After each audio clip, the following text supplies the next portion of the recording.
out by the CIA. They put a chip in my brain.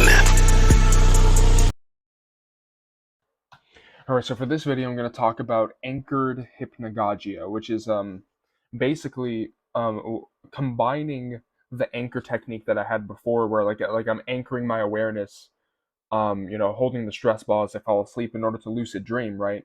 Combining that with hypnagogic imagery, which if you don't know what that is, hypnagogic imagery is essentially like the in-between state, the halfway state between awake and asleep, where you encounter sensory hallucinations, right? So this could be if you and to give some examples of what hypnagogia is. If you've ever experienced, flashes in the eyes, like just like random like white lights just flashing in your eyes, or like random bangs or noises, or even like as you're falling asleep, you might feel like your knee, like your not your knee, like your entire leg just like sort of twitch or jerk, right? Like that is hypnagogia, right? That is basically you're half awake, you're half asleep, and you're encountering sensory hallucinations, right, during that state. And so, and the reason I want to talk about this is because I've never been able to get lucid as easily as whenever I did this. Because so to give some context or some backstory, I spent a lot of like a lot of like the early days of my lucid dream practice, which as of right now, I've actually been lucid dreaming from like day one, being like the first day dream journaling and taking lucid dreaming seriously. I have been I've been at this for about just a little over 2 years, right? And in the beginning stages of my practice, I sort of messed around with a bunch of different techniques, but a lot of them, like a lot of like the beginning part of my practice, like the first year and a half, basically involved hypnagogic imagery. I became very good at catching myself in the in between state, but what ended up happening,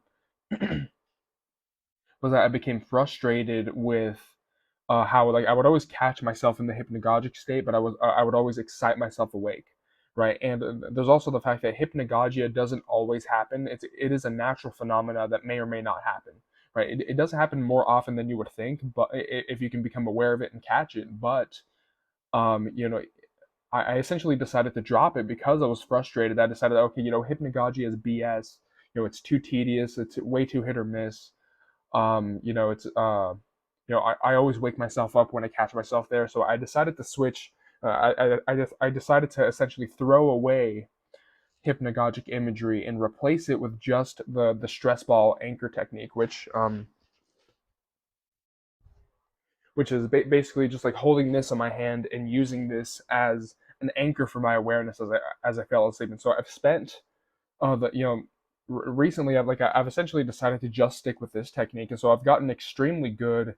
Like I became extremely good at hypnagogia during those early stages of my practice, and I became very good at focusing on something like this, focusing on the anchor on top of all the random noise that I had in my head. I became very good at focusing on this, but whenever I combined um because I have been hit, like I did hit a plateau in my practice in the past week or so, right? So I did end up hitting a plateau, and so I'm like, okay, you know what, something needs to change, right? Because I was very much like, okay, I'm going to stick with this no matter what. But if you do the same thing you've always done, you're going to get the same thing you've always got, right? So I did hit a plateau in my practice, and so I decided to merge my experience with hypnagogic imagery, my experience in catching myself in that half awake half asleep state, and to merge that with the anchor technique.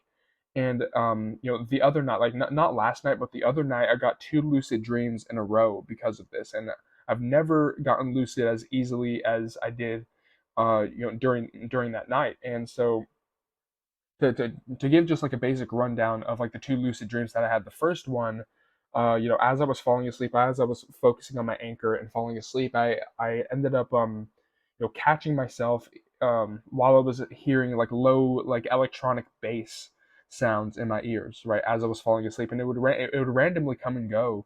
And sometimes sometimes like it would be loud to the point where I would almost wake myself up, but I was able to calm myself down and anchor myself, right? And yet again, it's the combination of two things that I became extremely good at individually.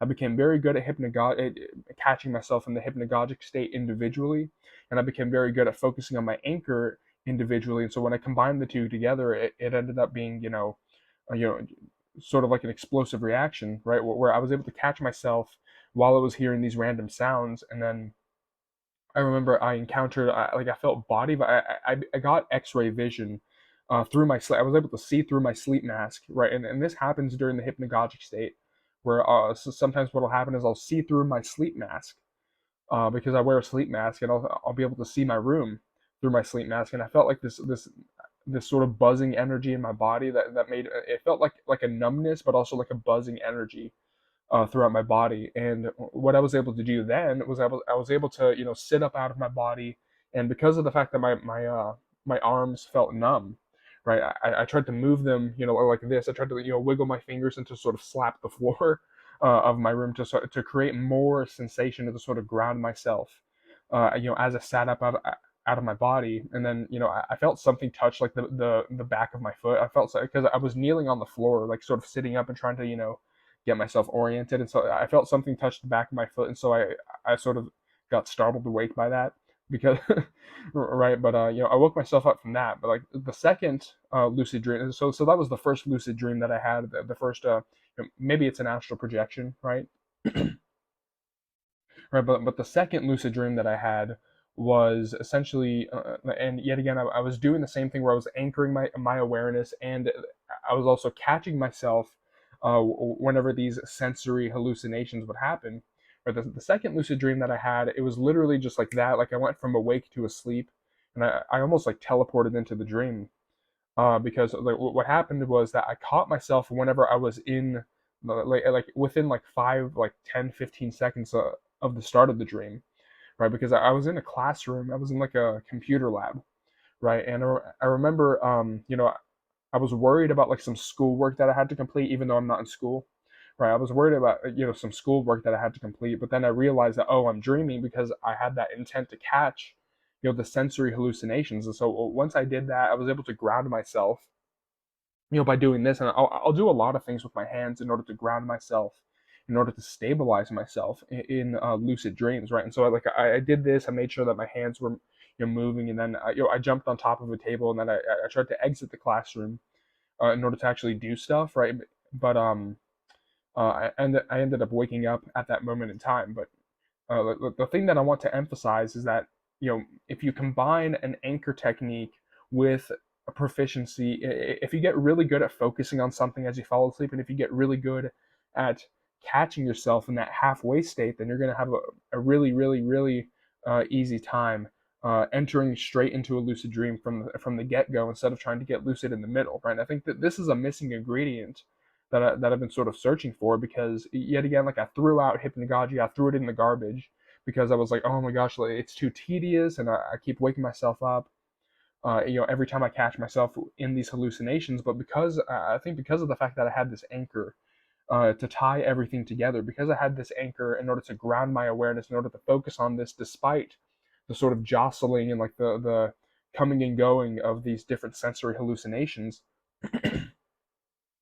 I was able to have a better time, entering straight into a dream using that hypnagogic state, right? So I just wanted to sort of, promote that if you get really good at, focusing on something as you fall asleep, and if you get really good at catching, the hypnagogic imagery, the sensory hallucinations, I want to emphasize that because there is a difference. Even though dreams are made of thoughts, even though dreams and hypnagogic imagery are you can be influenced by thoughts. They're made of thoughts to a certain degree. Their hypnagogia and dreams are not thoughts. They are not, they are sensory hallucinate. They're sensory as well as, it feels like you're thinking about it. It feels like you're imagining it, but it also feels sensory at the same time, right? So you have to realize that dreams and hypnagogic imagery are not the same as, like if you think about like a green apple, right? It's like thinking about a green apple versus like holding, something physical, right? Like that's the difference between hypnagogia, dreaming, and the thoughts that you have in your head. And I think that, so yet again, like that's the missing ingredient, that I've recently added to my practice, and I've never gotten lucid as easily as I have whenever I combine those two aspects together, right? Because yet again, like I spent a long time just thinking like, oh, hypnagogia is trash, it's too hit or miss. But if you combine hypnagogic imagery, which it's easy to, it, it can be easy to like wake up from, if you catch yourself in the hypnagogic state, it can be easy to excite yourself awake, right? But if you have this thing to sort of ground your awareness, to sort of ground yourself, right, to sort of ground your awareness and to to maintain that sort of amid the chaos, you have an anchor to sort of hold yourself down and to focus and to concentrate. You're gonna have a much better time entering the dream. So I just wanted to talk about that, because this is a major breakthrough that I've had in my lucid dream practice, which is the combination, or the hybridization, the synthesis of these two things that I've become very good at individually, that ended up being a powerful combination in my experience. But yeah, that's the video.